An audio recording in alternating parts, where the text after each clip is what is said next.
Hello, good evening, everyone. Welcome to Meet the Guru. This is the fourth session of Meet the Guru. We will be waiting for 5 minutes to start the session.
Shall we start? And people can join in between. Yeah, sure.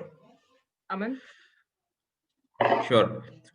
So, hi, good evening, everyone. Welcome to Meet the Guru. This is the fourth session of Meet the Guru, and today we have Dr. Jacques Cohen in conversation with Dr. Keshav Malhotra. Let me have an opportunity of introducing the guest to you. So, Dr. Jacques Cohen was raised in Netherlands in Maastricht and studied biochemistry at Leiden University. Later, he did a master's and PhD in reproductive science at Erasmus University in Rotterdam. He is currently the director of ART Institute of Washington at Walter Reed Army Medical Center in Bethesda, Maryland, USA. He is product developer and co-founder of IVF QC, Althea Science, which develops software solutions for laboratories and clinics. He was co-founder of Reprogenetics, a PGD service now continuing as Cooper Genomics. He was the co-founder and product developer of Life Global IVF Online. He is the co-founder and academic production editor of the International IVF Initiative I3. He has co-authored more than 300 publications, several textbooks, and 12 patents. He is Emeritus Chief Editor of Reproductive Biomedicine Online. He was one of the founders of Alpha, Scientist in Reproductive Medicine, and one of the founders of Preimplantation Genetic Diagnosis International Society, PGDIS. He currently serves on advisory boards of biotech startups, TMRW, Kindbody, DADI, and Phosphorus. The moderator for today's session is Dr. Keshav Malhotra.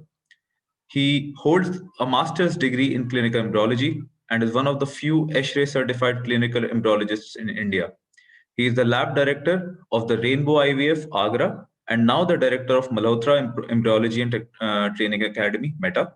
Dr. Malhotra is on the board of Indian Society for Assisted Reproduction, ISAR, and Indian Society for Prenatal Diagnosis and Therapy, ISPAT.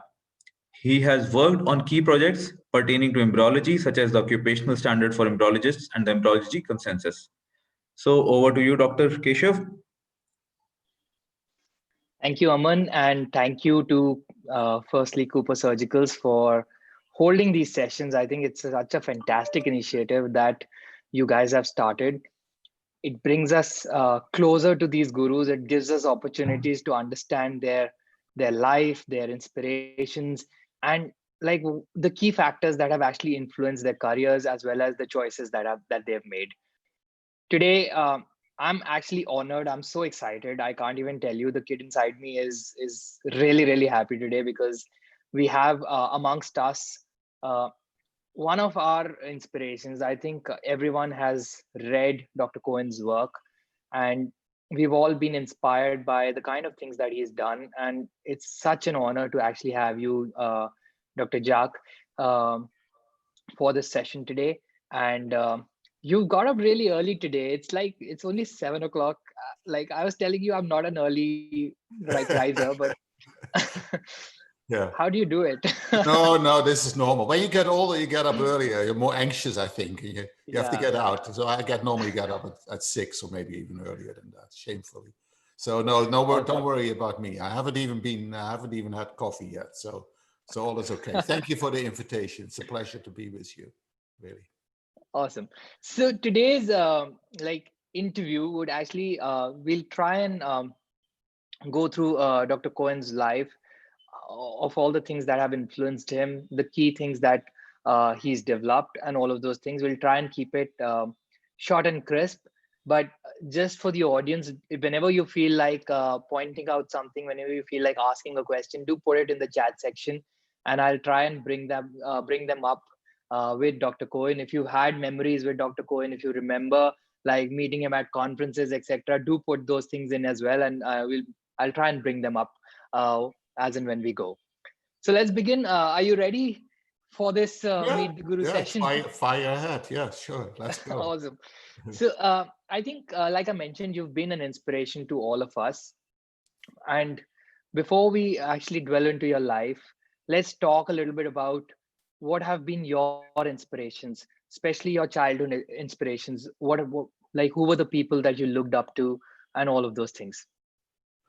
Well, it took, of course, a while. As a child, it takes a while before, at least in my days, it took a while to become inspired and look up on and look onto people that will have an impact. So that really happened during the transition going to high school.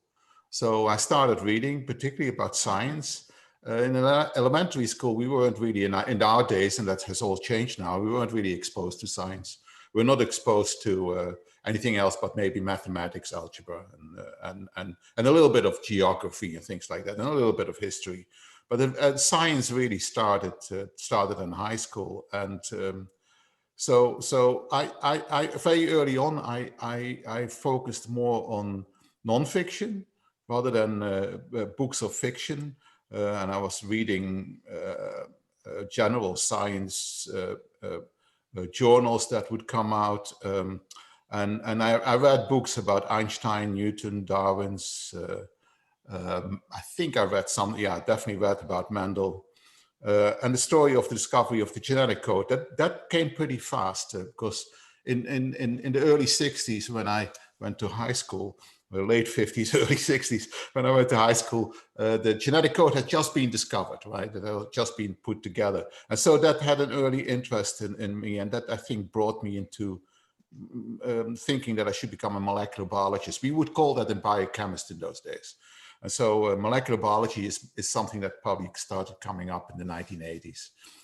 But yeah, I was interested in biochemistry, particularly DNA.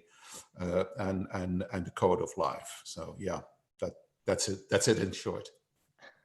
So from molecular biology, you went on to a completely, it's not very different. You transitioned into embryology. Like was a course not available to you at that particular point of time, or was doing molecular biology like your choice? Yeah, that was my choice, and that started early in high school, as I said. But you know, when you're 13, 14 years old, you don't necessarily make the right decisions. At least not. I grew up in the Netherlands, and 13, 14-year-olds really didn't know what to do. So by the time you're 18, you have to make a decision, go to university. I had two tracks that I could choose from. I could either study chemistry or biology. Biochemistry, molecular biology, as a track of study did not exist. You had to either study biology and then find your way in biology to do molecular biology, or chemistry and to do molecular biology through chemistry. So I chose biology because that was simply, I was better in biology in high school than I was in chemistry. And so I chose biology, but the problem was that, and I did a bachelor's degree in molecular biology, biochemistry. Didn't like it very much. So I finished it because that's what you did, right? You had to finish what you started. And I probably should have switched after a year or two, but I didn't. Maybe I should have switched to medicine because I did have interest. Yeah. We don't see that change like in our generation now, because like we are all, I'll probably say that we're all quite, I don't want to use the word fickle, but we are as a generation, because if we don't like something, we won't even try and finish it. We'll just jump on to the next thing that sort of interests us, and that's something which is very different between like our generations. Do you agree with that fact? Yeah, maybe, but in my time, people didn't change that easily as well. After 1 year of being in college, I thought I really should study medicine. But 1 year being in college, you wouldn't just swap and waste a year and then go and study medicine. It's a huge mistake, but that's what you feel like when you're 19, 20 years old. 1 year feels like 5 or 10 years. And so you just don't make those changes very quickly. But anyhow, the reason why I think the question you asked me is, so how did you get to embryology, microbiology? That wasn't immediate. First of all, I didn't know about pre-implantation embryology. And that was something, although I was studying biology, that was not something that was taught to us in school other than the textbook stuff on pre-implantation development and particularly post-implantation development. When I started doing a master's degree, because I wanted to do a PhD, but in Holland at that time, you had to do a master's degree first, which meant another 3 or 4 years before you could do a PhD. And so I thought, well, since I'm a biochemist, let's do biochemistry first in my master's degree. I had to do 3 big projects, 2 separate ones, research projects, and then a very large 12 months research project. I did my first one in biochemistry, didn't like it. It was confirmed that I didn't like it, and then swapped to a microscopic project, and it was in plants on looking how meristems, the growth areas in the roots of plants, how they grow. And that was fascinating. Believe it or not, it doesn't sound fascinating, but I was looking at something called the quiescent center. And the quiescent center now reminds me of the quiescent theory of Henry Lees in embryology. And the quiescent center is kind of similar. It's an area in the middle of the tip of a root where it seems like metabolism has cut down, but it is from this area that cells grow and that the root grows into the earth. And so I like that, I studied that. From that, I went into clinical embryology, because now instead of looking at blots and numbers on paper and just information in biochemistry, I now went to microscopy, and that was really interesting. So I went to the embryology because I saw an ad placed in 1975. I saw an ad placed for a master's student, and it was at Erasmus University in Rotterdam, and that's why I went to. I applied, and they took me on. And that really changed my life. The moment I saw it was mouse embryos. That was the major model in that particular lab. And the moment I saw a mouse zygote in the evening, you started with eggs and sperm in the morning, and in the evening you see zygotes. I was changed. It changed my life. I fell in love that day. It has, and I haven't looked back. So I had arrived, but it took 5 or 6 years to get there. We actually have people in the chat section right now. I think there's Nivita who's asking about your PhD, and because she's also, I think, applying to Erasmus University, and she wants to know about like your experiences with your PhD. Well, so in my days, PhDs were really government jobs. You had to do a master's degree first, as I explained, and after that you were basically finished. They even give you a title that sounds almost like being a doctor. It's called a doctorandus. It's a Latin word for almost somebody being a doctor. And they address each other as doctorandus in Holland at the time, probably not anymore. But so getting a job in that department, after I stayed in that department after my master's degree, I looked at activation and fertilization in mouse embryos, in mouse eggs. And in my master's degree, for my PhD, I studied male factor infertility and the effect male factor had on in vitro fertilization. And so that was really, really a lucky choice, although nobody else outside my department was really interested in it at the time. Or they were interested in it, but it was more or less, it was like dinner talk. It wasn't something that you were serious about. Particularly if infertility was in the 70s, it's very serious, medically considered serious subject. And so, you know, we had to basically study this and hope that you would have a job later on. So I did my PhD in that. I published a bunch of papers. I also was exposed to cryobiology because my supervisor, and I should mention his name is Professor Gerard Zeilmaker. And for the older ones among you, you may remember that name because he was a well-known experimental embryologist. And cryobiology was one of his favorite topics. And actually, in fact, here on this particular slide, on the bottom left, you see Gerard on the left. Gerard passed away about 12 years ago or so.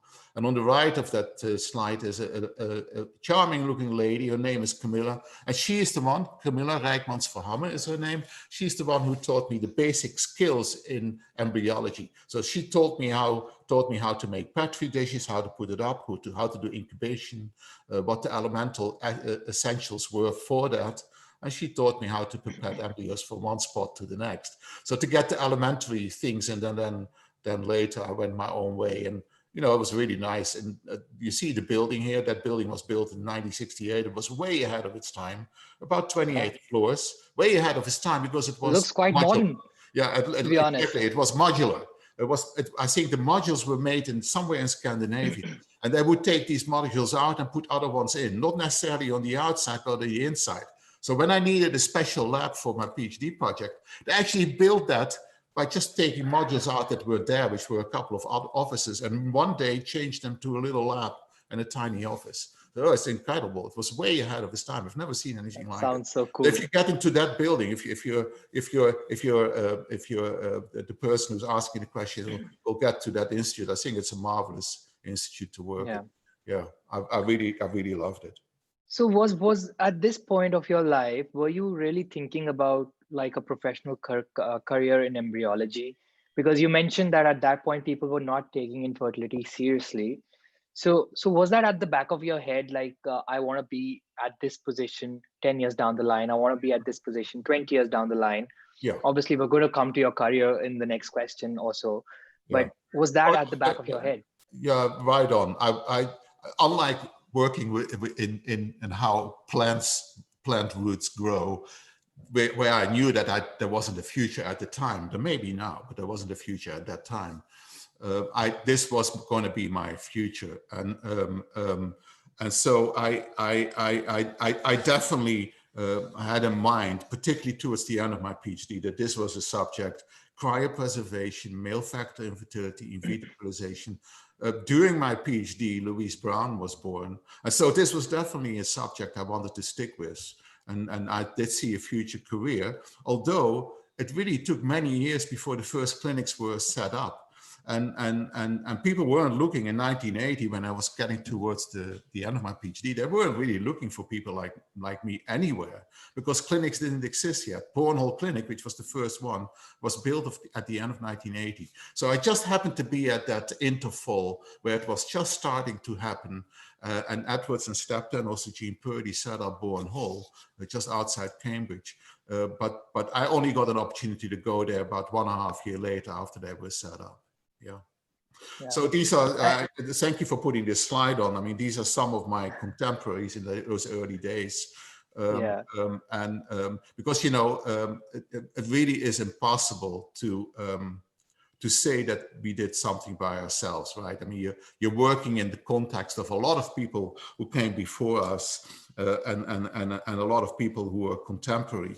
And I certainly couldn't fit all the people who should be on there on this particular slide. And actually, in fact, this comes out of a history talk that I occasionally gave. And it's a series of 6 slides trying to put all the major figureheads on there who have determined, who were part of the development of in vitro fertilization, and then later part of how that particular procedure then had to become a clinical method, because when Louise Brown was born, that of course was not a clinical method. But maybe we can hold this for a little bit.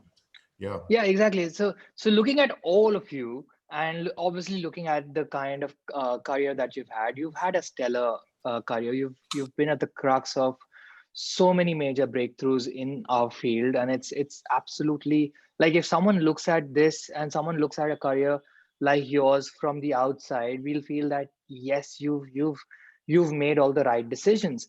So how does it does feel like that? So how so like, how do you as like being that person, when you look back at your own career, how do you feel about whatever you've achieved, what all choices that you made? Okay, well, it must feel wonderful. Yeah, no, thank you that's a series of compliments. Thank you very much. But it was circumstantial too. Okay, don't think that this was planned out. So a lot of it was luck, to be at the right time at the right place. Louise Brown is born during my PhD, and I was kind of halfway, and so it couldn't be better. Bornhole Clinic and the clinics in the Australia and in the United States were starting to be set up. And so here you see a picture of Bornhole. I know that Kay Elder actually is watching this, and she still works there. She joined. I was at Bornhole in 1982 to 1985. It almost reads like that's how long it lasted. Now Bornhole still exists and is still very active. I mean, a beautiful place, but it was certainly not suitable for IVF. So what they had to do is make temporary laboratories. You can see those on the right.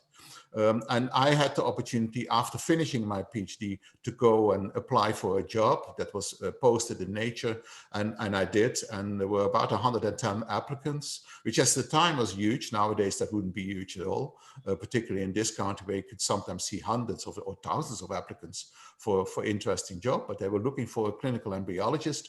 It was a profession that at the time really didn't exist. And so these were the first clinical embryologists to be hired. Somebody was hired before me, Dr. Simon Fischel, who was one of my colleagues there at Bornhole. And the other one who was hired simultaneously was Dr. Carol Verheely. So the two of us were hired. She was hired because she was a Cambridge graduate and had particular interest in experimental embryology. I was hired simply because I had the two experiences of cryobiology as well as male factor fertility, which were clearly part of the next steps that had to be developed. And so Bob was keen to hire me. He was extraordinarily great host when I visited a few times. It took him a while to make a decision to hire somebody from what he called the continent, which was the place across the North Sea that was the rest of Europe. I always thought that the UK, until I moved there, was part of Europe, but he made it clear, and so did others, that it really wasn't. And so it was the Commonwealth, right? It was the UK, and it wasn't another place. So he was hesitant to hire me, and he was honest about it, because I was from the Netherlands, and that was really just a dot on the map, close by, but they weren't really associating themselves with the Netherlands. That changed over the years. It's all very different now. But it was kind of funny. He was very, very funny about it. But he obviously was hesitant. So he asked me to come back a few times. And I was interviewed and interviewed again and then interviewed again. And finally he hired me. Probably didn't like my accent. Yeah.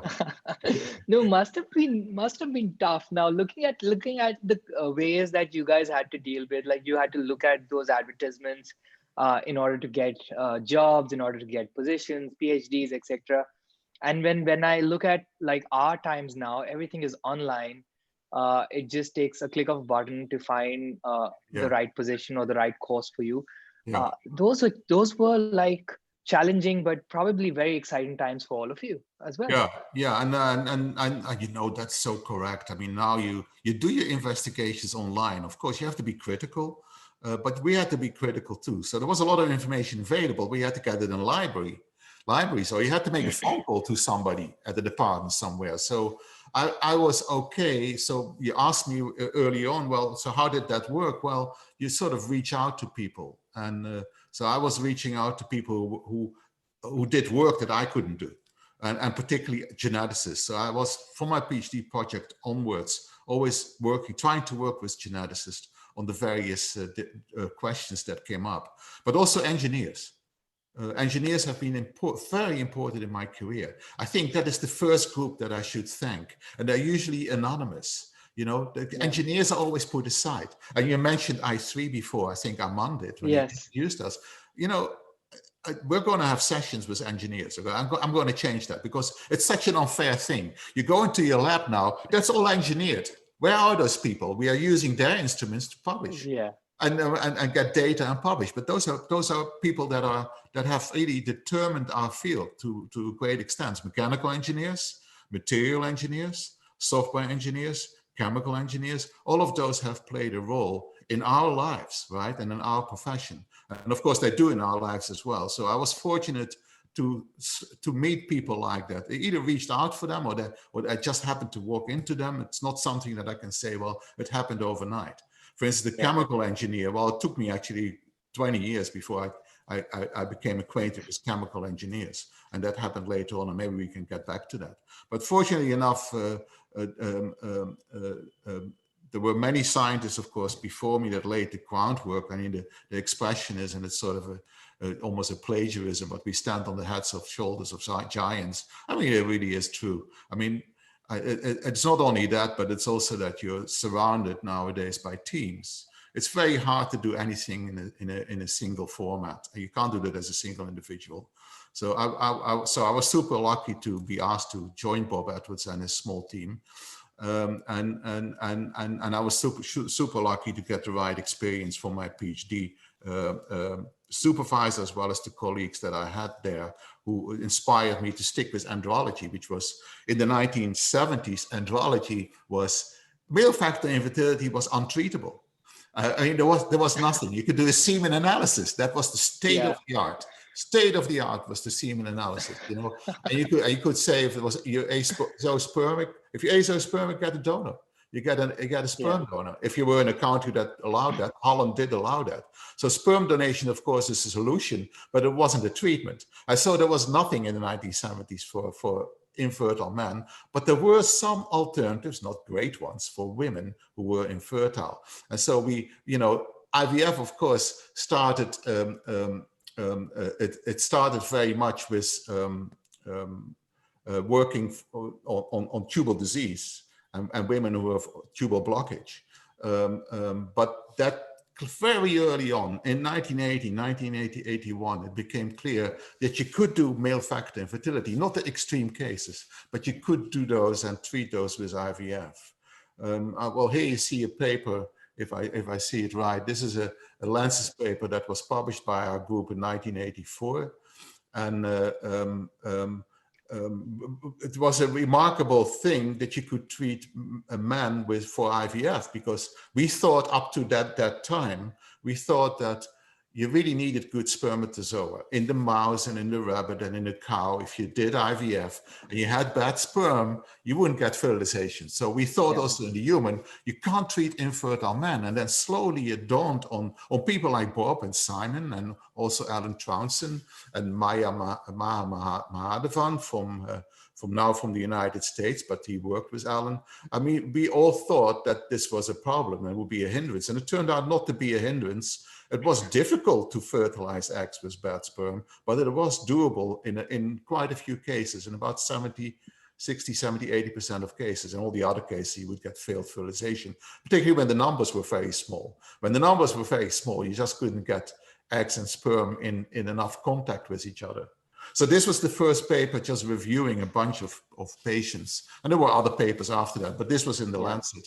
I must say, when you live in Britain and you do work in clinical medicine, it's not that difficult to publish in the Lancet. I was marveled by this, because I sent this paper in on a Monday and it was accepted on the Tuesday, the day after, and published on the Friday. So, you know, we think of these old days as that was all slow moving and didn't have internet, but that was by phone. You send it in, and the mail delivers the next morning. You get a phone call that afternoon that it is going to be accepted, or that it is accepted by the editorial board, and then it will be published on that Friday. That was the fastest I've ever seen paper published. I can't believe that, because nowadays, if you send a paper, it takes it takes weeks for that to get reviewed, and most of the times it's going to get rejected. It's unbelievable to get into these journals. Yeah. Well, there were a host of us. Of course, Louise Brown was the first Lancet paper, which was a beautifully written letter. Certainly, this one was written by a Dutch guy, so I didn't write a beautiful article, but good enough to be accepted quickly. So yeah, exciting. Yeah. Let's talk about Louise a bit. Like, I had the privilege of meeting her last year at Eshe, and she's such a wonderful character. Like, I have not seen a woman like her. She's so bubbly. She's full of energy. Yeah. And she spreads so much awareness. It's crazy.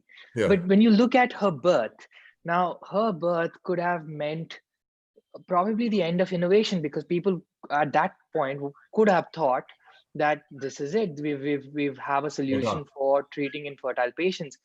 And it was you guys, the slide that you showed where all of you innovators are there. It was all of you that drove innovation post that miraculous achievement. What was happening at that point of time, if you can recall some of those instances? Yeah, no, and that's a very good question. Thank you for asking me. how did it evolve? Because when Patrick Steptoe and Bob Edwards and of course a bit later on Jean Purdy, when they did these cases in Oldham Hospital, often people think it was done in Bourne Hall. But Bourne Hall is from 1980. So the work started 10 years, 11 years before that. And why did it take 10 years, almost 10 years, to get to 1978? That's still a question that needs to be answered. I have my feelings about it, which I'll keep to myself. But some of those have been published and some have not. But what was interesting, and Kay Elder is actually on here. I know she's on because I sent her my link, so I see my name come up twice. But you know, Kay and Martin Johnson, not too long ago, about less than 10 years ago, found the archives and where all the paperwork was kept, because a lot of that was missing from the olden days. And they did a thorough investigation and found that it was only a success rate of about 2 out of 400. And so the success rate coming out of Oldham and setting up Bourne Hall, can you imagine you set up a clinic and you have a success rate of 2 out of 400? And so if we can go back one slide, and I'll come back to the freezing slide before this. So setting up Bourne Hall, they didn't have much to go by.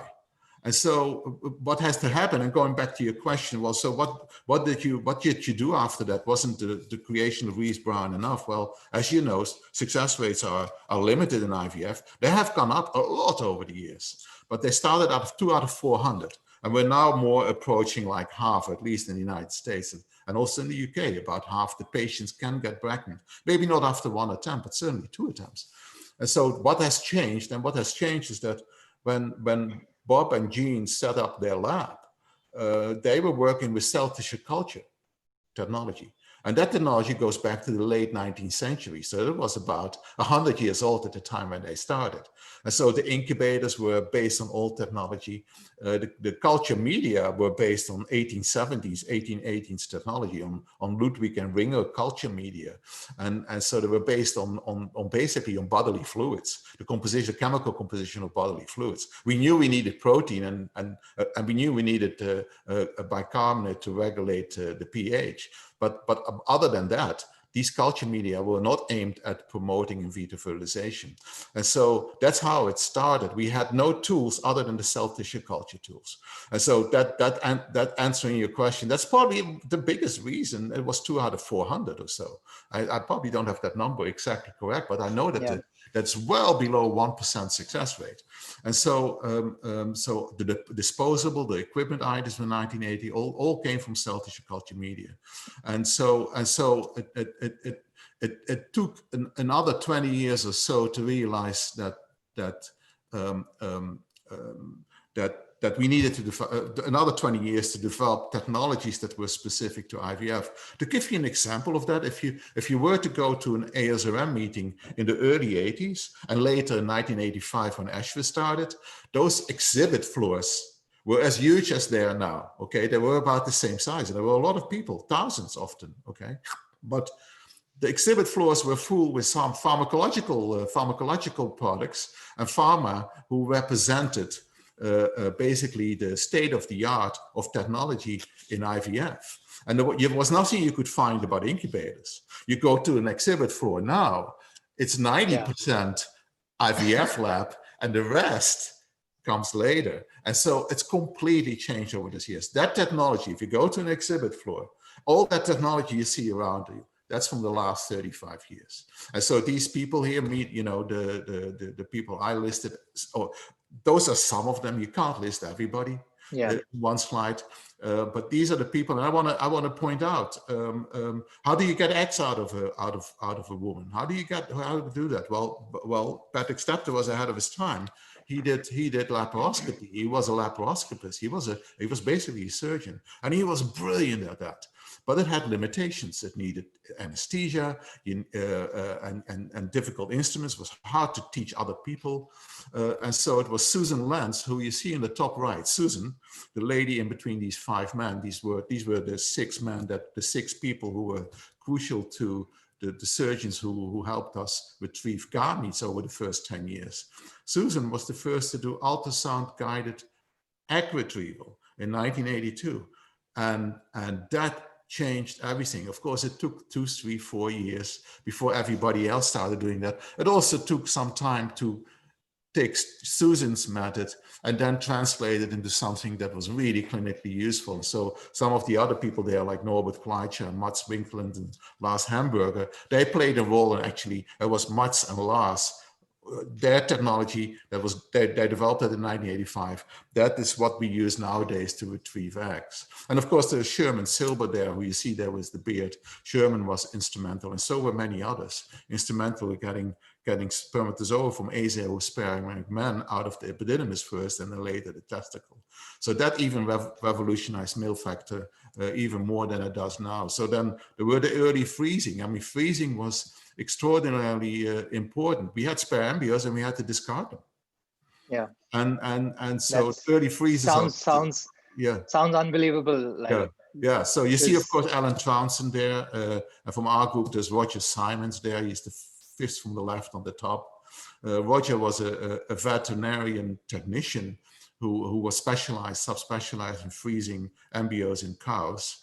And then there was also Kerry Healy, who also had a cow freezing, embryo freezing background. And I had a background in freezing mouse embryos and human embryos. We did freeze human embryos starting in 1978 in the Netherlands. I never published that, unfortunately, but we froze embryos at the 8-cell stage and they survived well in DMSO. So when we got together— And if I'm not mistaken, that would have been the first. Yeah, and so Alan Troughton was the first, as well as was Gerard Zeilmaker and Bert Alberda. Bert Alberda was the clinician in Holland. He's the third from left. So Gerard and Bert, the first baby born in Holland in 1983, in May 1983, was born from a frozen embryo, which was because Gerard believed that embryos growing in vitro were growing slower than the menstrual cycle, the changes you would see in the fallopian tubes and particularly the uterus. And therefore you shouldn't put an embryo that had been frozen and cultured in vitro back in the same mouse or the same rabbit. He felt that was an asynchronous division. And he thought, Edwards and Steptoe, that it had taken them 10 years. He came to the conclusion, maybe partly correct, that that was because the embryo wasn't frozen first and then transferred at the appropriate time in a natural cycle. And so Alberda and Zeilmaker did that from the first going. And actually, in fact, the first baby born was born a few months before Alan Troughton's baby. Yeah. But it doesn't matter. They were in the same year and they were independent from each other. But those are the three first, of course, with Carl Wood as well. Those were the first 4 or 5 investigators that got babies. So when I went to Bornholm, I was a little behind. I was told that I had to stop. Soon after I arrived, Bob had said you can start with freezing immediately. But soon after I arrived, he was involved in 5 lawsuits. And these were lawsuits that he actually instigated. He was suing the media companies like Time and the BBC or one of the TV stations, because they had depicted him as Frankenstein and really called him out words. And of course, in Britain, there are very important defamation laws. And so you can't do that in the UK. So he had a team of lawyers. He and Patrick had a team of lawyers, and they sued 5 media companies.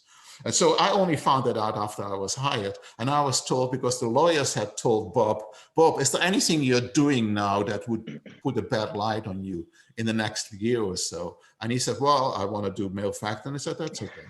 And then I want to freeze embryos. I just hired this guy from Holland, and I want to freeze embryos. And I said, are you kidding? No, you can't freeze embryos. Not until we're done suing these guys, these media companies. Yeah.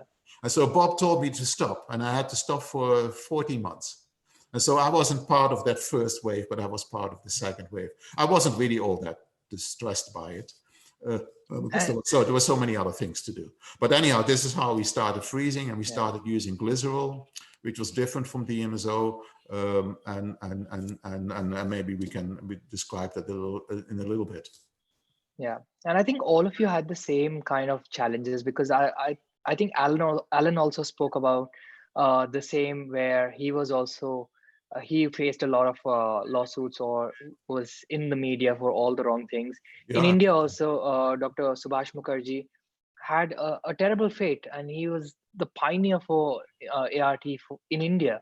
Yes. So it must have been such a difficult time, but to actually face so many backlashes from people, from conservative societies, and all of that.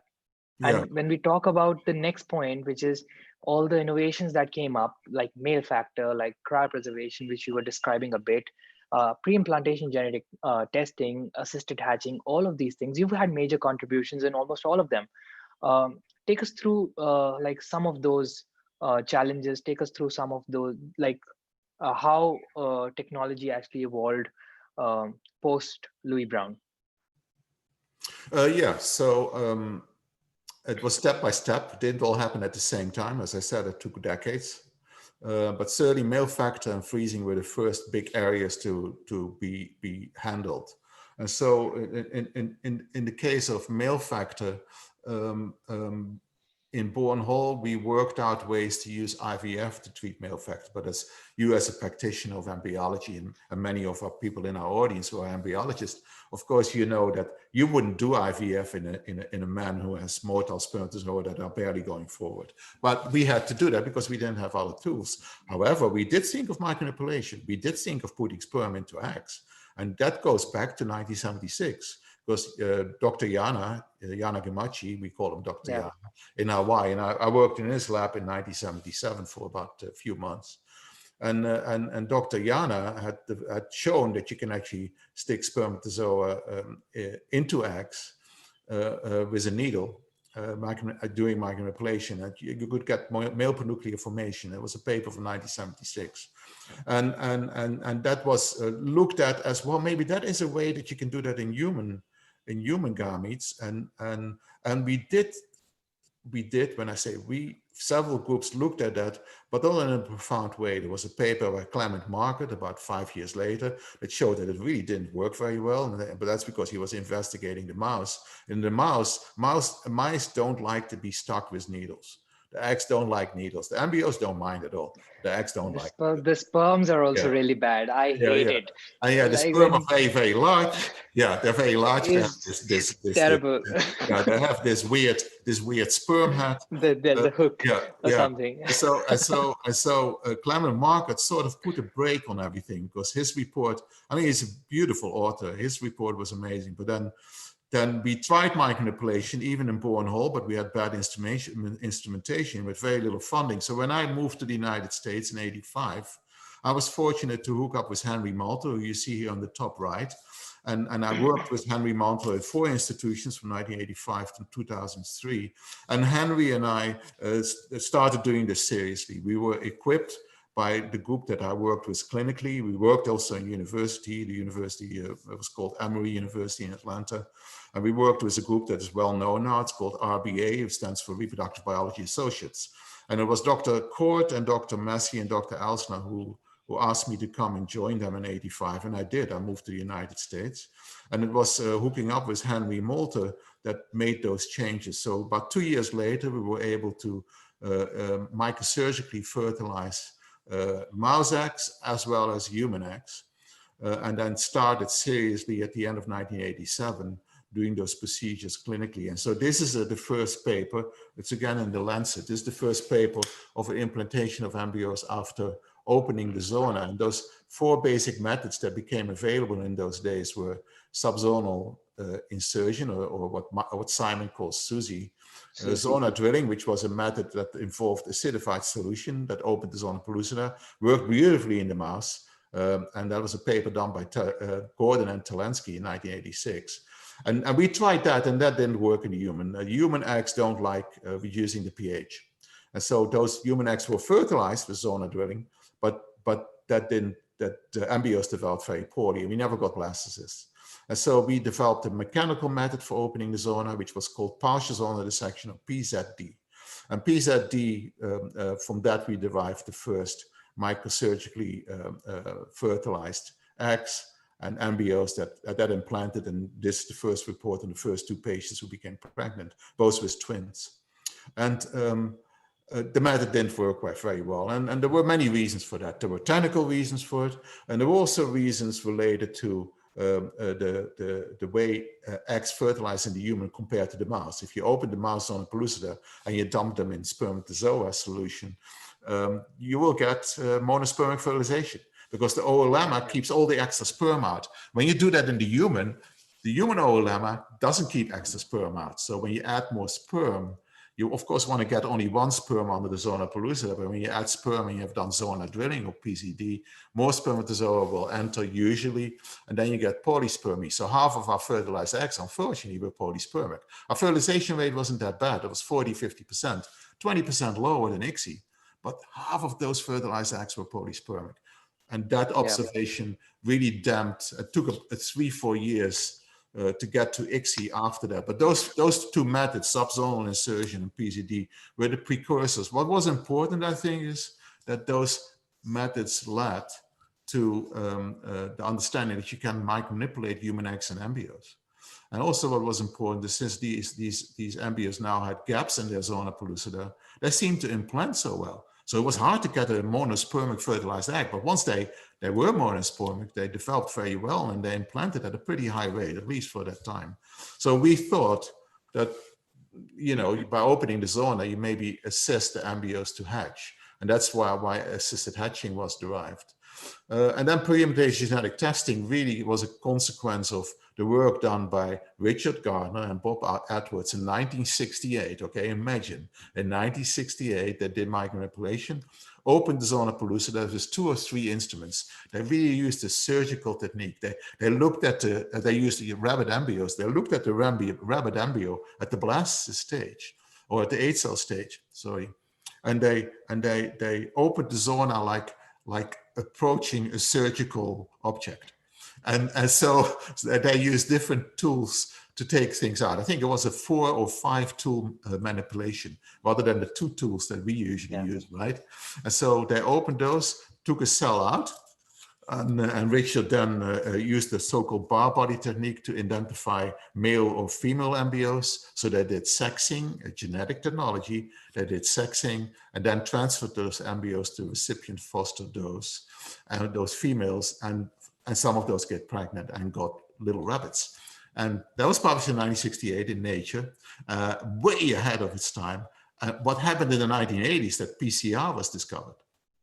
And that technology, particularly Andy Handesite and his group in London, that technology became dominant, the dominant factor why embryo biopsy was feasible, and you could maybe look at genetic disease in humans and avoid the transfer of potentially genetically affected embryos. I mean, that whole philosophy started with Bob in the 1960s. In 1965, he published a paper where he described that possibility. And so that's about 25 years before the birth of the first PGT or PGD embryos, as we called it in absolutely those days. Astonishing. Yeah. It's absolutely astonishing. So and you were also right there, like, because I remember when we were having a conversation, you were also like into genetics. Yeah, so over the course of my career, I've been very much interested in genetics. And when I moved to Cornell University from Atlanta, you know, when you're younger, you at least in my days, it was not that difficult when you're single and young to move from one place to the next. So an opportunity arose to join the team of Zev Rosenrex at Cornell University Medical Center, and that was in 1989. And around that time, the work of Handesite and Bob Winston, of course, at Hammersmith Hospital in London became known, and I was very much interested in it. And we hired a young doctor from Yale University, Jamie Griffo. And Jamie Griffo was instrumental in actually doing the second baby, doing PGD at Cornell. And in 1990, we had the second baby born from PGD in the world. It was the first in the United States. And that again was all based on sexing, so on identifying X and Y chromosomes by PCR, and the embryos were transferred without freezing. So later in development, we would take a biopsy of an 8-cell and then wait it and then transferred it a few days later. And so that was the onset. A year after that, Santiago Monet joined our team. He just had done a PhD in genetics. And he was very much interested in PGD, and he developed this FISH procedure to identify chromosomal disorders in blastomeres of early human embryos. And although that didn't work well, it was a fantastic research tool. and we did some basic work, and from that we developed PGTA. So PGTA is from 1993, 1994. And Santiago also yeah. had a really controversial paper this year, which was discussed at ESHRE. Yeah. Where they were flushing blastocysts out and checking them for. Oh, of course. So, embryo transfer work. Yeah, that there's a possibility there. I'm not convinced, but it is interesting. You know, flushing embryos from the uterus goes back to the early 1980s when that was done, and it wasn't that successful because some of those embryos will implant spontaneously. You don't want them to. But Santi here is on the left picture. This is a dinner party in his favorite pose, lifting a glass. And so he is there in the back as a young Santiago Muner. And then there's Jamie Griffo, and I also joined up as the team as my lab supervisor, Mini Alicani, and I married her, which was a good choice. I did a great job there because she also collaborated with me for more than 20 years, and we did almost 100 papers together. Also, Santi and I did 100 papers together, or nearly 100 papers. So wow. I was with Santi for even more longer than I worked with Mina and Jamie. I worked with Santi only until about 5 years ago. So we did a lot of work together and helped to establish the PGT technique, which there was a lot of criticism on PGT, as there still is, and there still should be, because PGTA is done a lot, but it's not always efficient, and there's not always a need for it. Now with non-invasive, I think it's going into a direction that's much more acceptable. With the non-invasive technology, you at least don't do biopsy. So I think embryos don't like biopsy, whatever the literature says. In my opinion, they don't like biopsy. So going away from biopsy is a very good recent development. Yeah, and I think all of us are looking forward to non-invasive chromosomal screening. I think it'll really help a lot of even embryologists who are not trained in doing biopsies can now offer chromosomal screening to patients. So I think that would really change. It'll be another game changer. Absolutely. Let's talk about your innovations, because I know you've been an innovator at heart, and it's gone from CODA to reprogenetics. I know there's a question in the chat section from Dr. Anu, who wants to know about reprogenetics and how that was conceived. So let's talk a little bit about that. Yeah.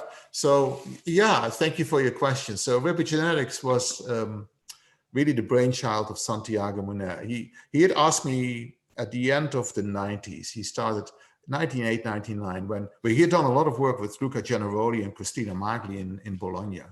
And we helped them to establish their PhD program. And they were very active and published a lot of prize-winning papers, important papers. And so he felt that there was a commercial possibility here, and that institutions, and we were at the time at St. Barnabas Medical Center in New Jersey, very close to New York City, he felt that that was inhibiting us. And he asked me to set up a company to provide PGD services as a way of having a central hub that does genetic testing, and then clinics would transfer their extracted blastomy, as in those days we did blastomy biopsy, to our facility that was central, because it was very difficult for people to set up a genetic testing lab. And so that was a very good idea, but the problem was that the clinical outcomes of those procedures weren't convincing, and we were criticized all the time. So I probably was a big hindrance to Santi at that time. And so we had some discussions about this, and then finally I said, okay, that's what you want. Let me get in. We needed a permission to do that from St. Barnabas Medical Center. Interestingly enough, they gave us that permit. And so in about 2000, I think it was the year 2000, we set up reprogenetics. So it was about 5-6 years after we started doing PGTA that we set up this service. And then other clinics started sending us, and often they reported their good results, but also they reported bad results. And so in those days of fish, it really changed only in 2008 or so, when it became clear that we could do 24 chromosome screening and go away from fish where you only have a handful of chromosomes that could be tested. And there were also disadvantages to fish. And so finally, in 2008, there were many different developments: better freezing by vitrification. There were better culture methods, of human embryos.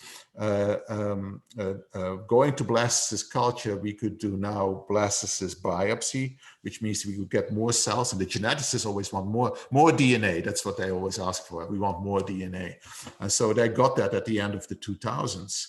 And so ribogenetics only became really successful 2008, 2009, when we went to 24 chromosome screening, first with CGH and then later with the newer technologies, right? So the new super fast technologies that allowed us to do around the clock testing, so such as next generation sequencing. Yeah. And so a fun that fact. made a difference. A fun fact for the audience here would be like Coda is named after you, right? It's part you and yeah. So at the end of the 90s, so this is 10 years before that, at the end of the 90s, we developed Coda. Coda was really something I'm not all that proud of it, not because I could have done that 10 years earlier. No, seriously, I could have done that 10 years earlier. So I talked about chemical engineers before.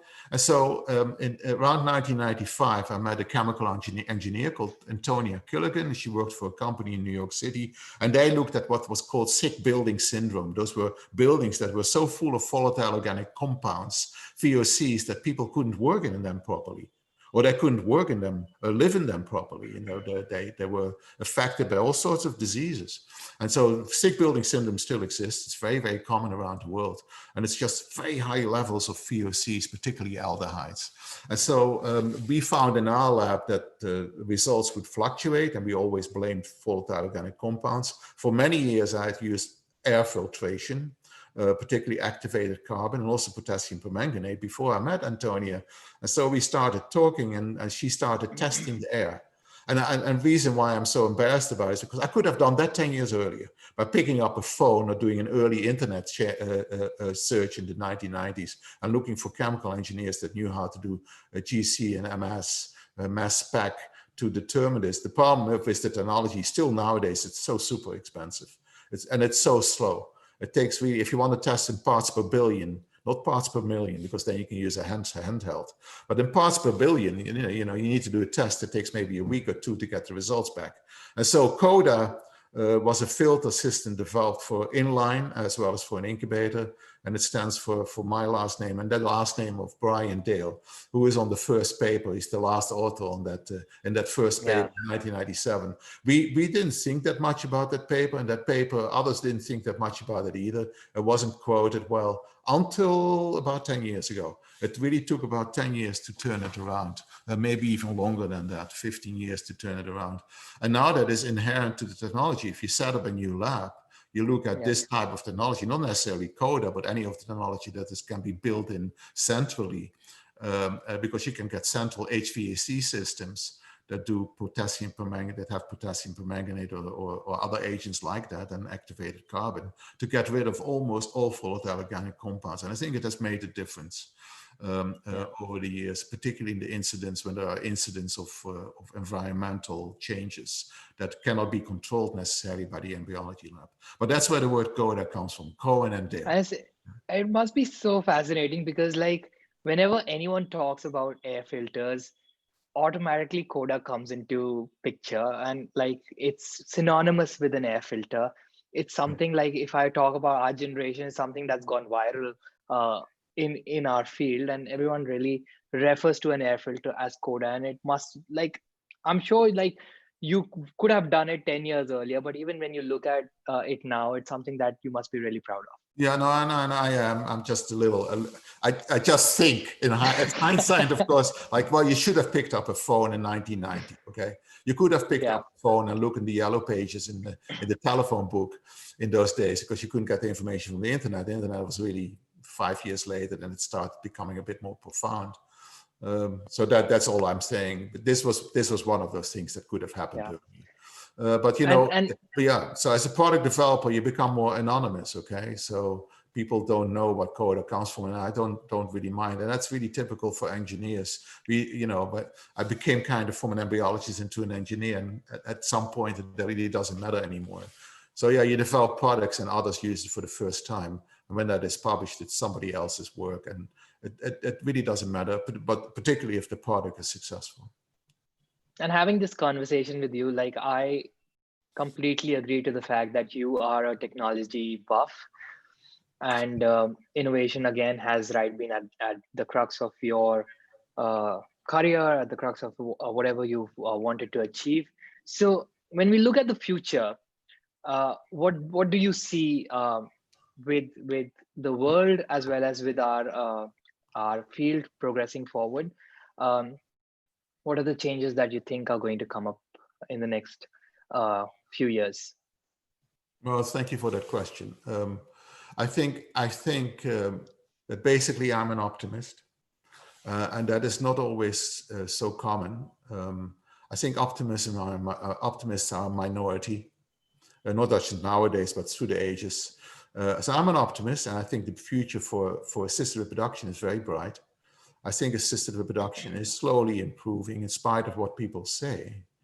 Particularly in the last few years, Norbert Gleitscher and his group have published papers and have given many lectures around the world, saying that in the last 10 years or so, our results worldwide in assisted reproduction have diminished. I can tell you, and I can tell you the audience, and you can tell this to Norbert Gleitscher when you meet him, that I completely disagree. And their analyses are based on comparing countries. And it's not that simple, because countries are not very good in reporting their data. And so there are so many confounders, different elements that have an effect on the outcome of assisted reproduction. You need to keep those into account, or at least the important ones, to determine whether there is, in this case, progress or not.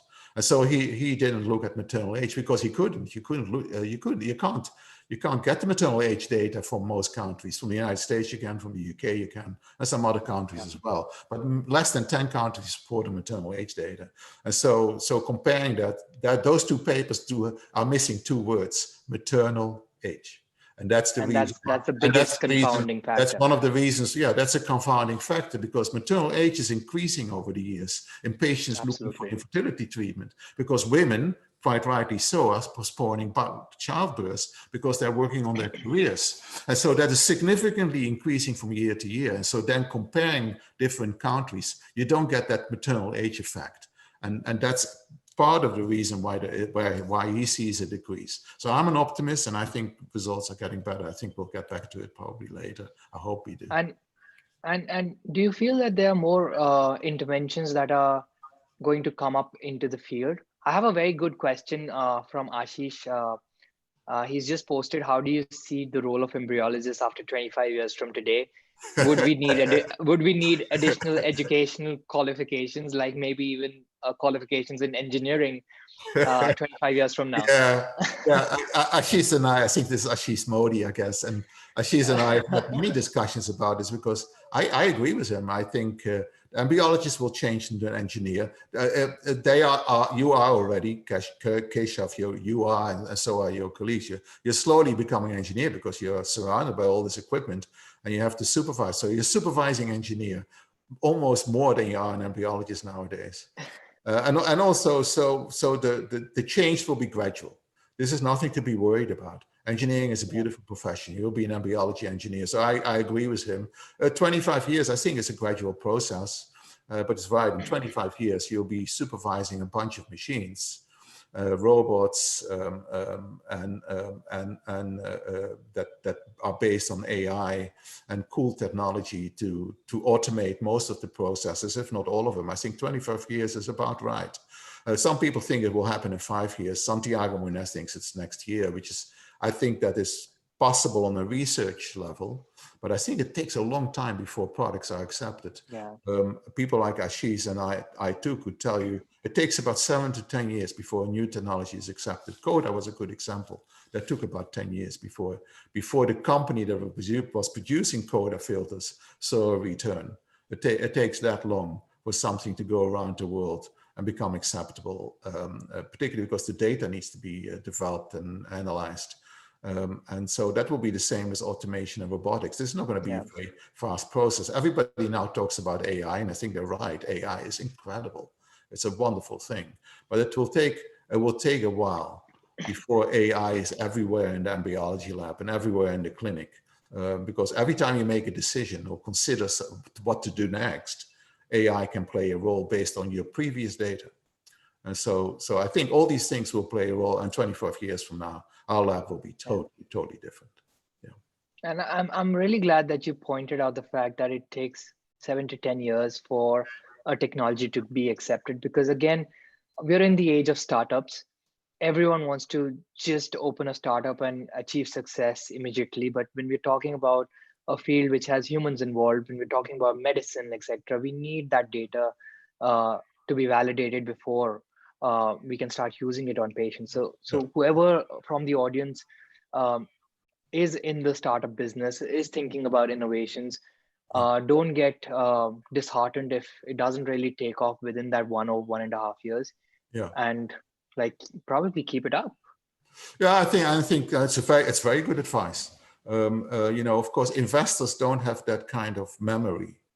Investors usually have a very short memory, a few months, maybe a year, maybe 2 years. And so be careful with investors. They need to know that the industry experiences 7 to 10 years. However, there are exceptions.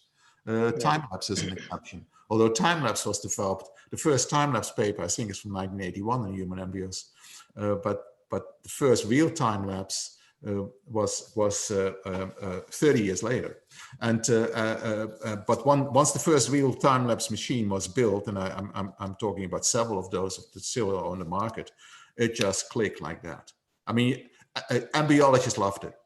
And we all should have known better, because time-lapse, again, is a technology that goes back decades. But the people who developed it, and there are several of them that were involved, engineers particularly, it made a huge difference. So that's a kind of an exception. So sometimes something clicks like that, but that's the exception. ICSI is another example. ICSI is another example that once it was developed by the Brussels team, and they had made that beautiful tool that was so much sharper than any other tools that were not on the market. Everybody had to make these tools themselves. You know, it really made a difference immediately. Within 1 or 2 years, ICSI had gone around the world, and male factor infertility was a fact. And so the whole story of male factor infertility is a 15-year story. That's how long it took before it became completely successful. So yeah. So I think it's for a startup, it's important to realize that you need a little bit of stamina. And so one good thing a startup can do is, of course, you want a new technology, and there's an idea that is really cool that you have, and it's the first one. Be aware that there is this 7 to 10 year lag with very few exceptions. But what you could do too is do something that others have already done, and that is now accepted.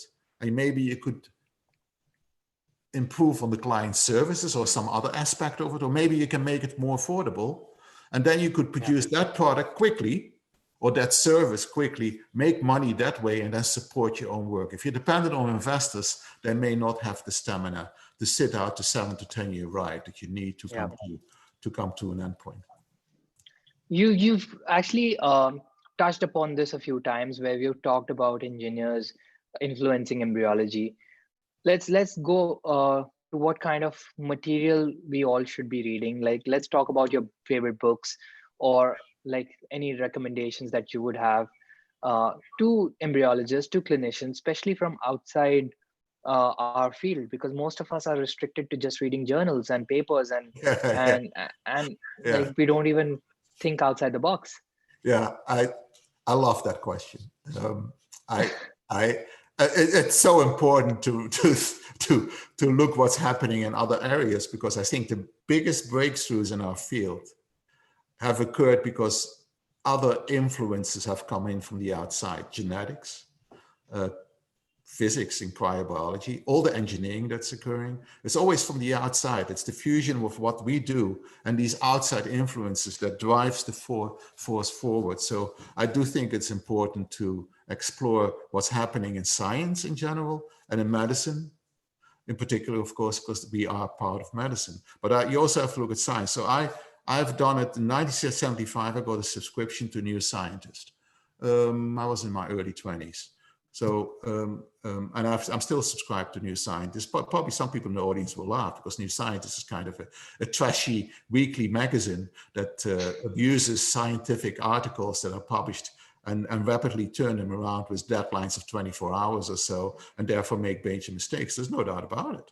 But it does give you a great overview. And it's also that interface that I love. Here you see a picture of New Scientist on the top left. Is on the top left, and New Scientist is really a magazine that gives me feedback of things that are happening in the different fields. And so I'm particularly interested in that, in astronomy. I'm interested in anthropology, particularly the development of the human species. And so, so if you ask me some books to recommend that were published recently, here are 3 that I read this year. So I read mostly, I think I said that earlier, I read mostly nonfiction. I do read fiction too, and I watch television, which is mostly fiction. So it's not that I don't like fiction, but I enjoy reading nonfiction a lot. And so these are 3 books that I read this year. There's The Neanderthal Man by Svante Pääbo. Svante Pääbo is just an amazing individual. Is a DNA technologist, and by looking at ancient animals and ancient skeletons, finding bits and tiny traces of DNA that are completely contaminated at a level of 100,000 to 1, contaminated with other origins of DNA. And so, you know, in non-invasive technology, we should look at the work of Svante Pääbo. So he was the first to develop the genetic code of the Neanderthal man. And so he's the reason that we now know that most of us, not all of us, if you are from African origin, you don't have Neanderthal genes, but if you are from European and Asian origin, you do have some Neanderthal genes, or actually many Neanderthal genes, and it's between 1 or 3% of our genomes. In my case, it's 1.9%. I did genomic test. Did you get the test done? I was a little disappointed it was that little. I thought it would have been more.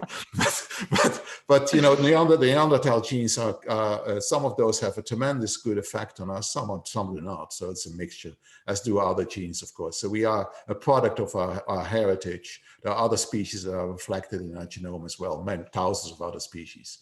But that's a great book. Then there's Hacking Darwin on the top and on the bottom left. It's a book by Jamie Metzl, who was a guest once at I3. Hacking Darwin, I know Jamie. I'm on an advisory board of one company together with Jamie. And he's an inspirational thinker, philosopher, politician. And he wrote this book, and I was skeptical. I said, well, what would Jamie know about genetics? I love the book. So that's a great read. It's about genetic engineering. And then there is this, since AI is now becoming profound, there are very good AI books. And one of them is this book by Eric Topol on the bottom right. It's called Deep Medicine. I think it was written in 2018 or so. That sounds like it's old. It's 2 years old or so, but that really is still brand new. Because AI has been in medicine for 15 years. And there are thousands of companies that are looking at AI diagnostics and therapeutics in medicine. And so he reviews those and does that in a wonderful way. So these are 3 books I recommend. But New Scientist is a journal that they kind of invented this short articles and longer articles. But longer articles are only 2 pages, and short articles are basically a short paragraph. A paragraph of 2. And that format was, after 30 years, taken over by Nature and Science, who realized that what New Scientists have done actually has a real good basis, because we have to read so much as individuals nowadays. We don't have the time to read an article that's 3 pages, let alone 10 pages. And so the shorter the better. If you can write an abstract of a full-length article, why not read it? Why not write articles that are really only extended abstracts? And so that's what New Scientists, I think. And that's what, like, if you look at the success of Twitter, probably that's the reason, because you have to fit everything in within 140 characters, and so it has to be crisp. So probably we might have a Twitter for publications as well. So That's a very good idea, Keshav. That's a okay, very good let's idea. collaborate on it. Yeah, so I would suggest an extended abstract. Of course, Twitter is an extended title. Yeah. So there's a title, and then there's extended title, and there will be a tweet. But New Scientist is using a format that's just a little longer than what we would call an abstract. And so I would suggest journals that have extended abstracts. I think it's a really good idea. Awesome. I would go for that. Yeah. Okay, you've been to India once, Yeah. and like you described that experience to me was like being like really, really inspirational and exceptional, because you saw so many embryologists and there were so many, like the dynamics that was going on was something that you don't really see in the Western world. Yeah. Describe that for us. Yeah, so one of the, it was a life-altering experience. Ashish Modi, if he's still online, you know, thank you very much for that invitation, because I loved it. It was so different. Giving lectures to that audience. It was very, very different from giving lectures to a Japanese audience or Korean or Chinese or any country in the West. The interaction was there. So the questions were just pouring in and coming in. That is presenting content. At the moment, actually, we're talking about me, which is not really content related. So you don't expect that many questions. But when you talk about content and the things that embryologists want to know, that will help them probably to do something different in the lab, even a little bit different. That was an interaction, that was content. And I was just surprised by the passion of the people in the audience rather than the speakers who were from the West. And so, yeah, I loved it. I gave lectures in 3 different cities. Really, there was no end to the questions. People listened, they became excited. And then they had their own debates that were after our lectures. They had their own debates, and it was really funny to watch because the debates were very, very profound and deep, and calling each other not names, but close to calling each other names. And then they were best friends afterwards. I really liked that. There was considerable diversity. Of course, the diversity is great, but it's also problematic sometimes because you get too many cooks and in the kitchen. And I've noticed in other countries in the West as well, Italy is a profound example of this, where there are too many professional organizations from the same field. And that stagnates progress. And I think in order for India to get to that world stage in IVF, which is a chance that's completely open to you guys. It's completely open to you. You get to that world stage by some form of organization and discipline. And I know that is very hard. Discipline is not necessarily in your culture. But I think not having more than one professional organization can be a disadvantage. So you need to be organized, and then you can develop accreditation of individuals in the different staffing levels, accreditation of clinics, annual reporting of data, which I think is crucial in any form of medicine. Don't forget, we are always told in our field that we're a little behind. In AI, we are behind. But in data reporting, we are way ahead, because we are the only field in the world, as far as I can see, that has to report their data. And in the United States, we have been doing that since 1986, and it's been law since 1992. And so reporting data is extraordinarily important, because only then do you know where you stand when you compare to the average. All you need to do is compare to the average in your country. And if you have the right data, you can do that. If you're below the average, you have to strive to get to the average, and then maybe even above it. And this is why in the United States, I think our results are getting better each year, in spite of what some people say. Yeah. And that's a really good point. And I think you'll be glad to know that throughout last year, all 3 organizations which are there in India, the big ones, they have worked together. And even through this year, especially through the pandemic, like all the webinars that we are hosting at the moment, all 3 of them have joined hands together, because I think they also know that now the way to move on forward is being together. And I think it's something that I really hope happens in the future for our country. Well, that's great. So yeah, the pandemic brings out the best in us, sometimes the worst in us, but it's brought out a lot of, webinars and this kind of interchange across the world. Doesn't matter where you are, at least as you're awake. If you're awake, or if you look at the recording, it's really quite amazing what can be done. And I think that has made a change this year in 2020, definitely. So, yeah. Yeah, last few questions for you. Yeah. We know that IVF is a field where probably failure is more than success. Yeah. And this is Yeah. a fact that most of us accept. But is this mindset correct for us? Should we really accept the fact that failure will be more than success, or should we like really work on things? And like we were talking about fertilization rates, and there were so many things that we were discussing the other day. What do you feel about people's mindsets affecting the outcomes? Yeah, that's a good question, and that's a really good observation too. I think we sometimes feel as embryologists and as reproductive specialists, doctors as well as embryologists, same thing. We feel that we are on a horizontal line of success. Some of us feel that we are decreasing. The decreasing is not right, and I hope I can get to that, but it sometimes feels like you're on a flat line. And for many years in my career, I thought, particularly in the end of the 80s, early 90s, I thought it was a flat line, that there wasn't any progress. But that's, I think, is an illusion.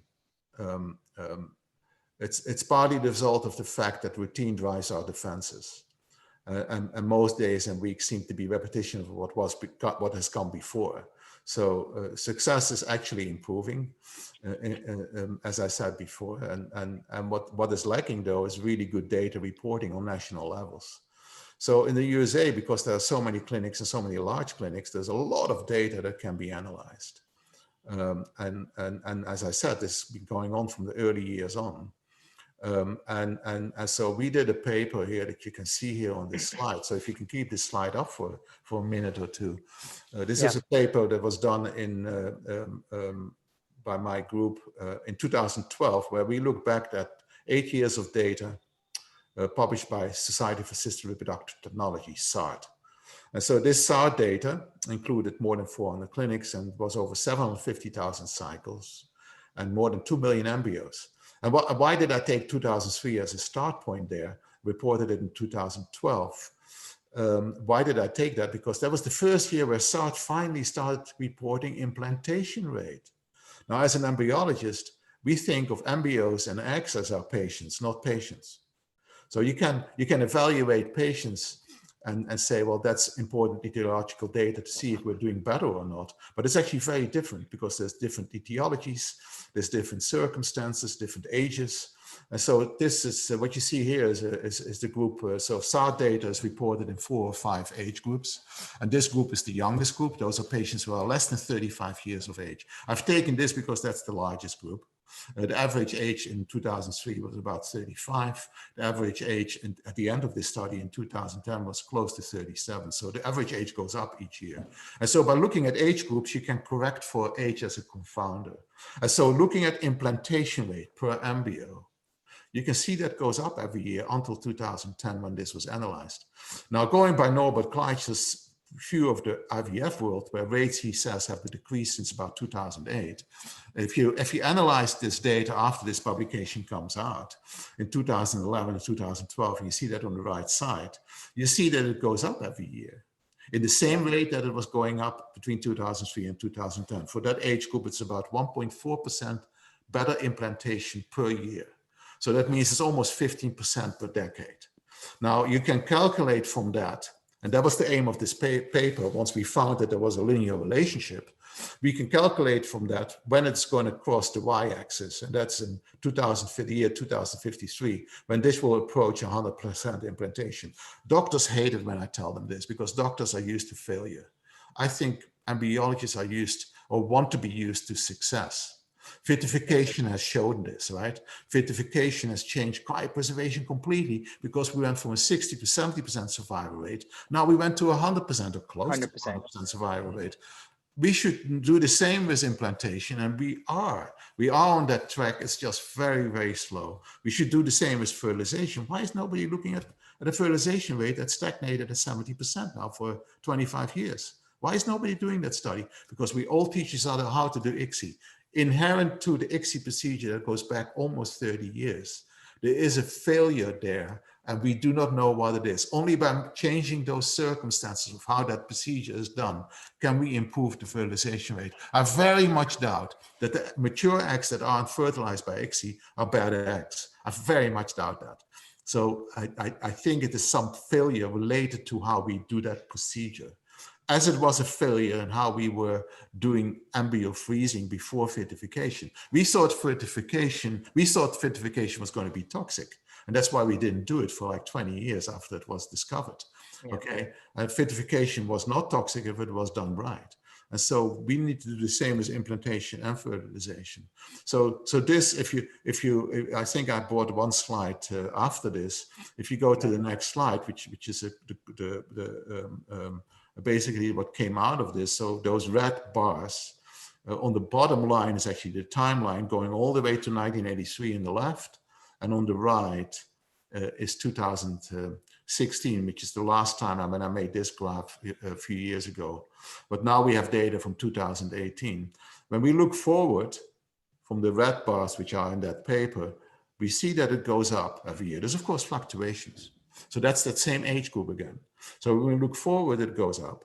And when you look at 2017, 2018, I can tell you in 2018, it's approaching 50% implantation rate for that age group. Okay, those are not egg donors. Now, if you draw that line back down, you come out to the mid to late 1980s. Okay, and so we go up, we get better every year. Now, this is for the younger patients. For older patients, that curve isn't as steep. And it becomes horizontal over 42. So patients over 42 over the years have not seen an improvement in implantation rate. Hopefully that will change. And hopefully it will change for the younger groups too. So like 39, 40-year-olds, they go up every year in a linear fashion. But why is that? So there are a zillion reasons why that is. Okay, there are so many reasons why that is. I think part of it is technology, but that's only the only part.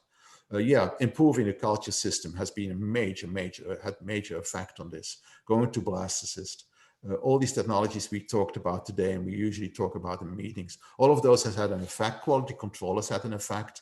Communication has an effect. So just talking to people who are your peers has an effect so that you do things a little differently. And then, of course, in the future, currently we're thinking always in the future as current technology that's on the cutting edge. But that will change too over the years. But things like omics and biomarkers and automation and robotics and time lapse and PGT, all those things will actually determine our future in the next 5, 10, 15 years. And I think it will go up, but it's not going up fast enough. And that's the disappointment. It's good news that's going up and not stagnating or going down.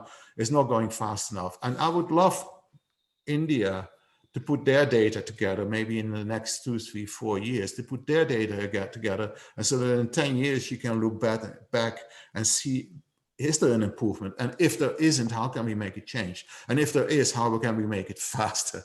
So I want to say that. And on the bottom, you see the words evidence-based medicine. It started in the early 2000s. I think evidence-based medicine has made no difference to the success in our field. That hopefully will change as well. But maybe it has made a difference because it's part of the communication system. I'm not anti-evidence-based medicine, but I think it's highly exaggerated how it's interpreted for embryologists. I agree with you completely because like there's so many, because I think when we're looking at evidence-based medicine and we look at all these meta-analyses which are put up, at some point it does dishearten all of us, where we feel that, okay, we're trying time lapse, we're trying pre-implantation genetic testing, we're trying to do sperm selection, but the results are the same. And that's what has been quoted in most of these publications.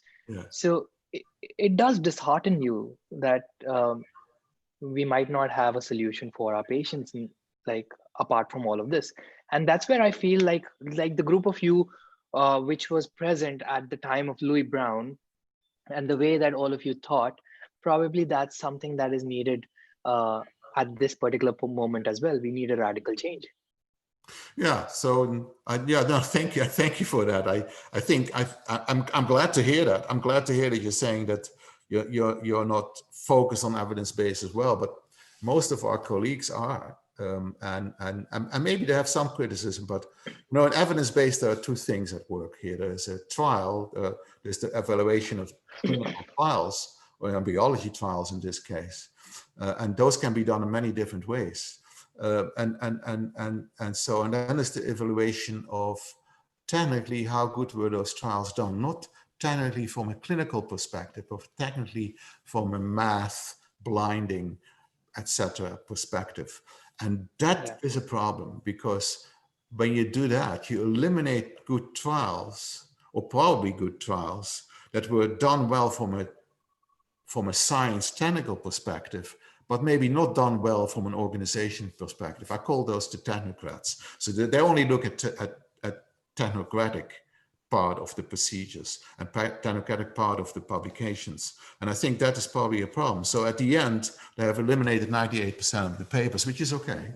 They've eliminated 98% of the paper, but maybe what's 2% that's left is not the 2% that you and I would have chosen. We would have probably looked at, was it done technically correct? Was it done medically correct?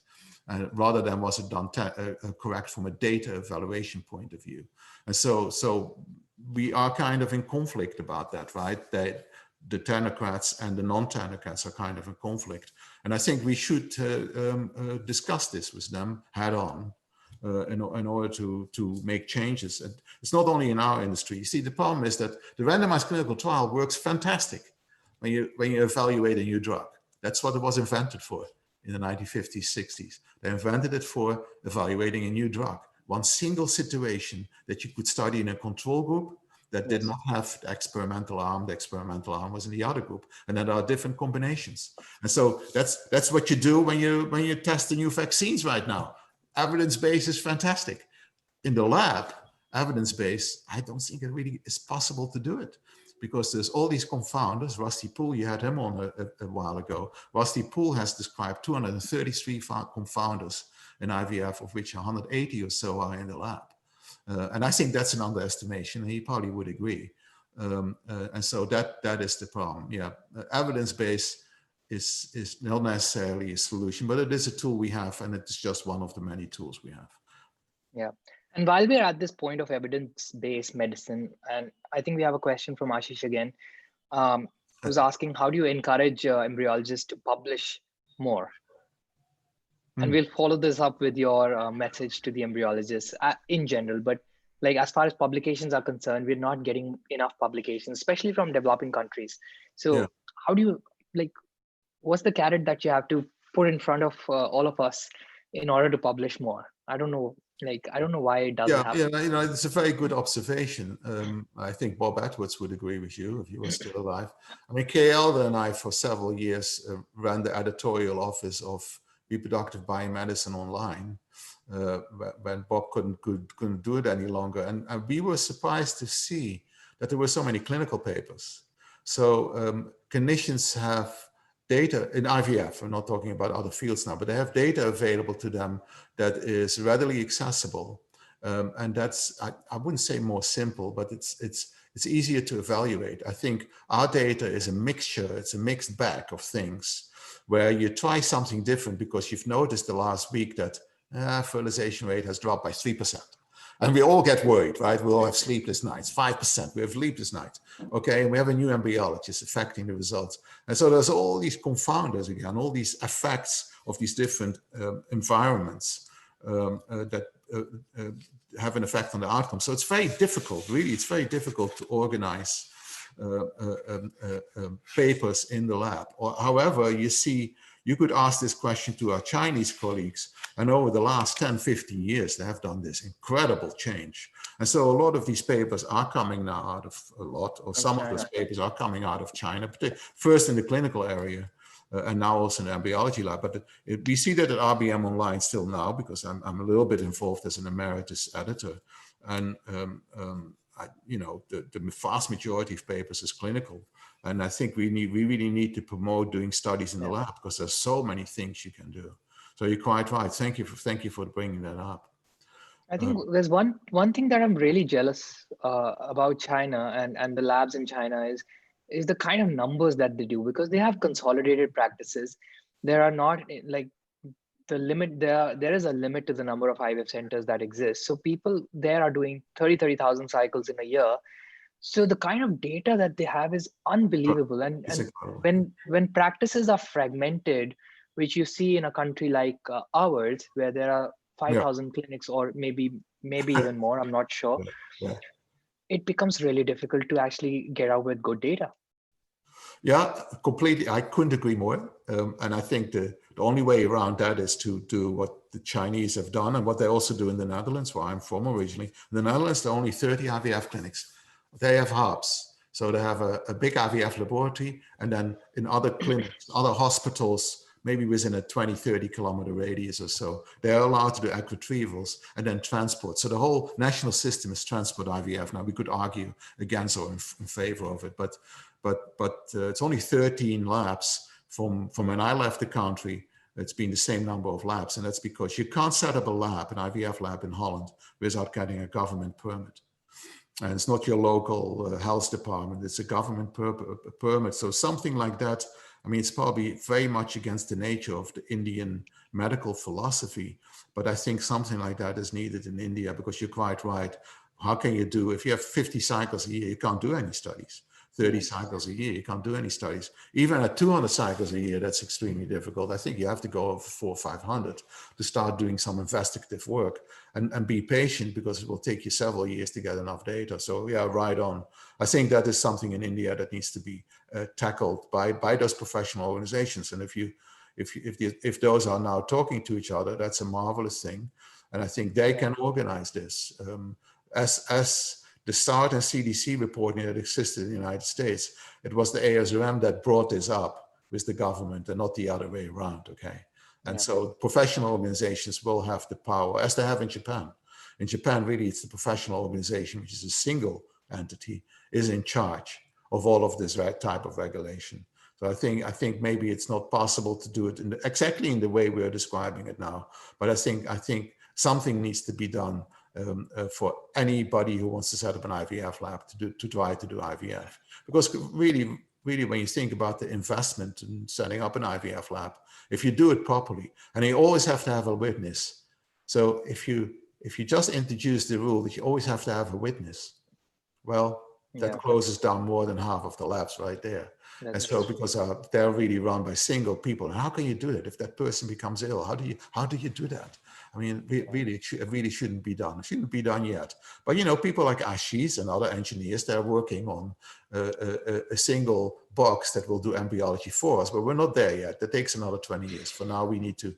So then it can stand on the top of the desk of the physician, seeing the patient, and he can do his own embryology. But that's 30, 40, 50 years out. For now, we need to have witnesses and do this appropriate with identification.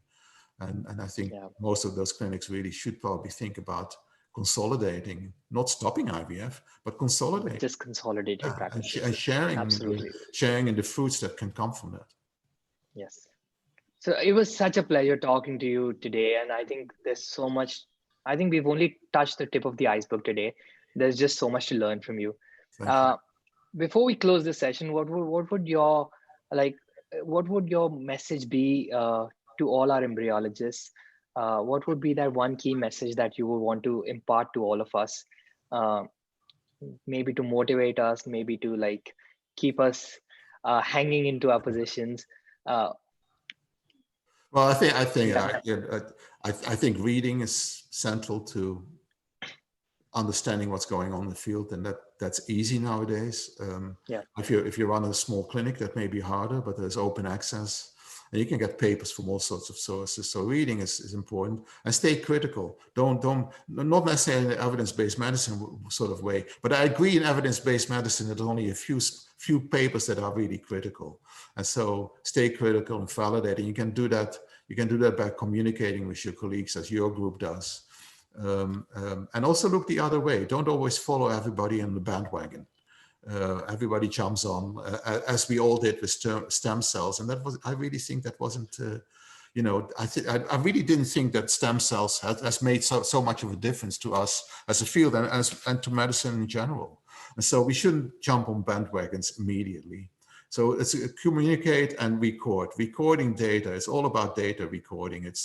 I know it is boring. It's tedious. Takes up a lot of time, but it's very important to do so. And biologists, I think, also should organize within, as SAR did and as they do in the UK. They should organize, but understanding that there is a single authority that regulates IVF.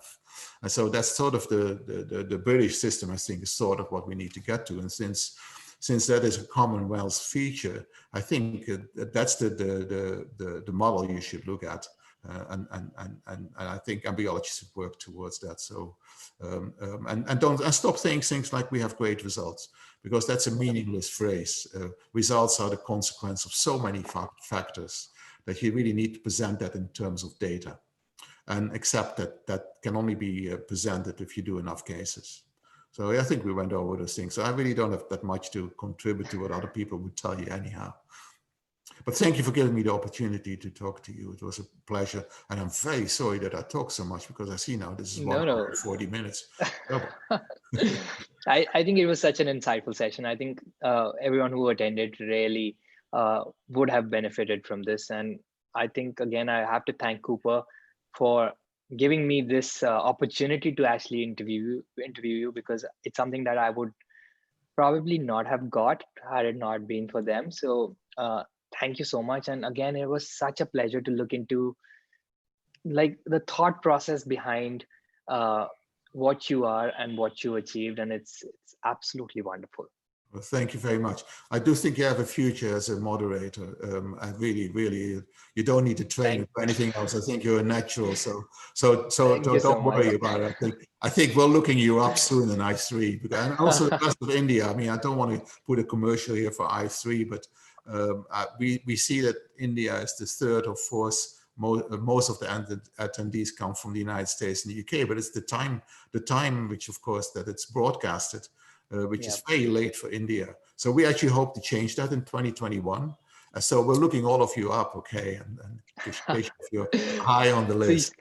So I'll just tell you, I'm not an early riser like you. No, but it will be your time. It will be your time zone. It will be your time zone. So don't worry. It will be after you finish work, right? Isn't the best time zone for most countries after people finish work? Absolutely. Is what you do. So it will be that time zone when the United States is basically asleep. So that's what we need to do, because we see that there's so many people listening to us from India and also Australia, and they're all saying, "Oh, can't you change the time?" And so we will change we will have a parallel session with your own speakers too, and people from China and Australia, New Zealand and India. So your own time zone and your own interest. I think it's important. It'll be an honor. Communicate. It'll be such an honor. It'll be fun. Thank you, Shipra and Aman. I thank Cooper Surgical for putting this in. I know Cooper Surgical very well. I don't have a direct consulting relationship. Thank you for this series. It's a good. Thank you, Dr. Cohen. It has been always pleasure every time we've talked. And every time we're talking, I'm still intently listening to you. There's so much to learn from you and so much to get inspired from you. And I think you're one of the very few people, who welcomes change and accepts change as an opportunity to do better, whether it is innovation, whether it is in the field, and has a very futuristic vision. So, it's our honor to have you as part of our Meet the Guru series. I think everybody has enjoyed it. We are seeing so many comments coming up. A lot of people are getting the inspiration from your life journey. So thank you very much for accepting our invite. Dr. Alex, I think he's traveling, so he may not be able to come on the video, and thank you. But I thank from his behalf also. Yes, thank you, Alex. Thanks for joining us a lot. Yeah. And thank you, Dr. Keshav. Dr. Cohen has already said you have a fantastic career as a moderator.